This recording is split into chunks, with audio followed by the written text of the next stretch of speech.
Con el nombramiento de una comisionada presidenta a modo, se podría consumar el último asalto al ITEI. Con dos comisionados y la presidenta en cuestión, los diputados le habrían terminado de arrebatar a la sociedad civil uno de sus bastiones más preciados, el órgano garante del derecho a la información pública de Jalisco.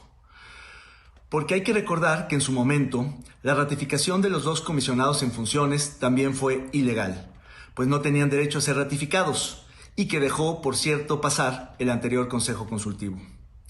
En aquel entonces, como ahora, con argucias legales los diputados pasaron por encima de la Constitución. Así, poco a poco, cargo por cargo, los diputados han ido haciéndose del botín político en que se ha convertido el organismo garante de la información y otros organismos constitucionales autónomos. O peor aún, en la moneda de cambio para aprobar leyes, deuda o cuanta ocurrencia se requiera pasar en el Congreso. Tras la enredada renuncia de la anterior presidenta, se generó un vacío que fue aprovechado por algunos para perfilar el último asalto al ITEI. La ley y el sentido común dictaban que quien debía suplirle interinamente era su suplente, pero los conflictos políticos del Estado lo impidieron.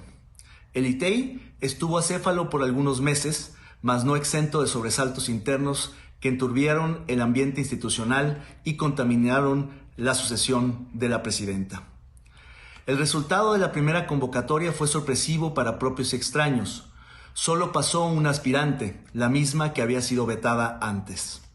El sentido común, una vez más, dictaba que si solo una aspirante aprobaba, debería haber sido nombrada.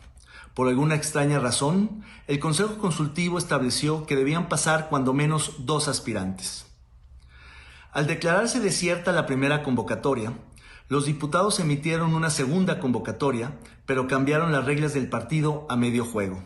Añadieron un mecanismo de evaluación paralelo que marginó en la práctica y por ley al Consejo Consultivo del ITEI, la instancia ciudadana encargada de evaluar el proceso. Una vez más, los diputados se saltaron la Constitución al inventarse un procedimiento fuera de la ley y sin vigilancia ciudadana.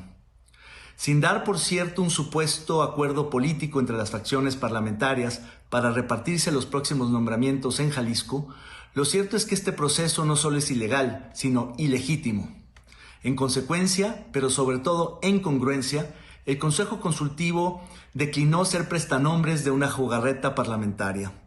En el mismo sentido, la mayoría de las instituciones representadas en el Consejo Consultivo, la UNIVA, el ITESO, la Universidad de Guadalajara, la UP, el TEC de Monterrey y diversas organizaciones ciudadanas, se pronunciaron a favor del Consejo y exigiendo al Congreso rectificar su actuación. Ahora, el balón está de nuevo en la cancha del Congreso. Los diputados tendrán que decidir si se van por la libre o si enmiendan el entuerto.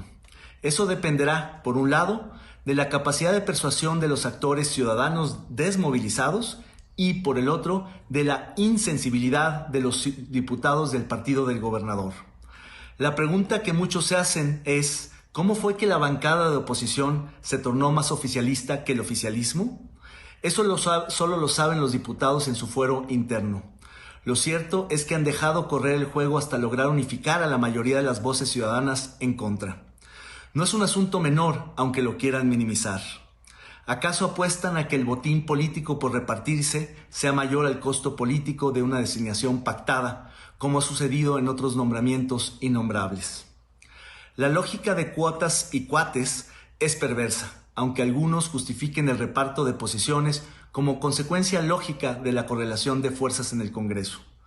Suponiendo sin conceder que las cuotas de partido sean inevitables, lo que es imperdonable es que no se nombren a los mejores perfiles, así sean de partido. El daño institucional de nombrar a alguien sin méritos, trayectoria, reputación ni capacidad es incuantificable. Con cada polémico nombramiento resulta más urgente una ley de designaciones públicas abiertas para Jalisco.